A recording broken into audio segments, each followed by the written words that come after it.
História de Minas Gerais. Da formação ao início dos anos 1920.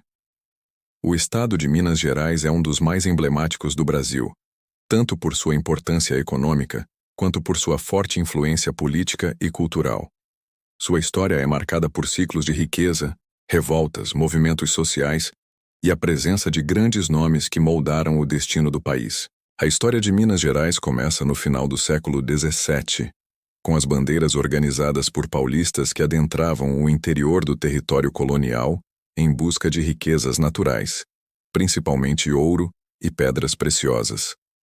Em 1693, descobriu-se ouro na região do rio Tripuí, nas proximidades do atual município de Ouro Preto, na época Vila Rica, o que deu início ao chamado Ciclo do Ouro. Essa descoberta atraiu milhares de pessoas de diferentes partes da colônia e de Portugal, dando início a uma ocupação intensa e desorganizada da região. Em 1720, a coroa portuguesa criou oficialmente a Capitania de Minas Gerais, desmembrando-a da Capitania de São Paulo. O nome Minas Gerais fazia referência à diversidade de minas descobertas na região. Durante o século XVIII, Minas Gerais tornou-se o centro econômico da colônia. A exploração do ouro enriqueceu a coroa portuguesa, que impôs um rígido sistema de arrecadação de impostos, como o quinto, 20% de todo o ouro extraído. Essa intensa fiscalização levou à insatisfação dos mineradores e à criação de formas de resistência. O movimento foi liderado por intelectuais, militares e religiosos, influenciados pelos ideais iluministas e pelas independências dos Estados Unidos e da França. Entre os principais inconfidentes estavam Joaquim José da Silva Xavier, o Tiradentes, Cláudio Manuel da Costa, Tomás Antônio Gonzaga, José de Rezende Costa e outros. O movimento, porém, foi descoberto antes de sua execução. Tiradentes acabou sendo o único condenado à morte e tornou-se mártir da independência brasileira. A Inconfidência foi o primeiro grande movimento separatista do Brasil e tornou-se símbolo da luta por liberdade. Além do ouro, os diamantes foram encontrados em grande quantidade, principalmente na região do atual município de Diamantina, então chamada Arraial do Tijuco. A exploração dessas pedras preciosas levou ao estabelecimento da Intendência dos Diamantes, uma administração mais rígida da coroa portuguesa, que tentava evitar o contrabando e maximizar os lucros. A riqueza extraída em Minas Gerais financiou a construção de igrejas, palácios e obras de arte, principalmente nas cidades históricas de Ouro Preto, Mariana, Sabará e Congonhas. Destacam-se nesse período artistas como Antônio Francisco Lisboa, o Aleijadinho, responsável por esculturas e igrejas barrocas que hoje são patrimônio da humanidade, e Manuel da Costa Ataíde, mestre da pintura colonial brasileira. No início do século XIX, o ouro começou a se esgotar, o que provocou uma crise econômica na região.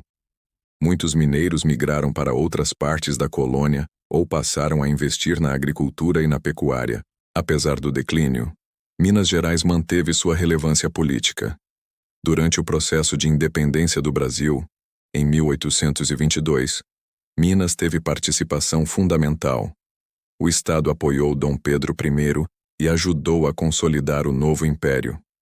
A cidade de Ouro Preto tornou-se capital da província de Minas Gerais e centro político influente. A elite mineira manteve-se próxima do poder imperial, participando de importantes decisões do novo regime. Ainda nesse século, ocorreram outros movimentos importantes, como a Revolução Liberal de 1842, na qual os liberais mineiros, liderados por Teófilo Otoni e outros, se revoltaram contra o governo imperial por discordâncias políticas. A revolta foi reprimida, mas evidenciou a força da política mineira. No final do século XIX, com o declínio do ouro e dos diamantes, Minas Gerais passou por uma transição para uma economia baseada no café e na pecuária. A região sul e oeste do estado passaram a cultivar café, atraindo investimentos imigrantes. Cidades como Juiz de Fora, Uberaba e Uberlândia ganharam importância. A partir da década de 1880, o movimento abolicionista também ganhou força em Minas. Figuras como Francisco de Sales e Afonso Pena defenderam o fim da escravidão, que veio em 1888 com a Lei Áurea. Minas Gerais foi um dos estados com maior número de libertos. Com a proclamação da República em 1889, Minas Gerais tornou-se protagonista da política nacional. A elite mineira rapidamente se adaptou ao novo regime, ocupando cargos-chave no governo federal. No período republicano, Minas Gerais e São Paulo firmaram uma aliança informal, conhecida como Política do Café com Leite, em que presidentes da República eram alternados entre políticos mineiros e paulistas, refletindo a influência do café, em SP, e da pecuária, leite, em MG. Entre os mineiros que chegaram à presidência nesse período destacam-se Afonso Pena, presidente de 1906 a 1909, defensor da modernização do país e incentivador da imigração europeia.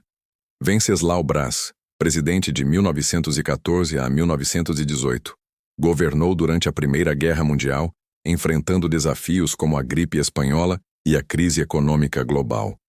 Arthur Bernardes, eleito em 1922, início do mandato em 1922, fim em 1926, enfrentou forte oposição tenentista e declarou estado de sítio durante quase todo o seu governo.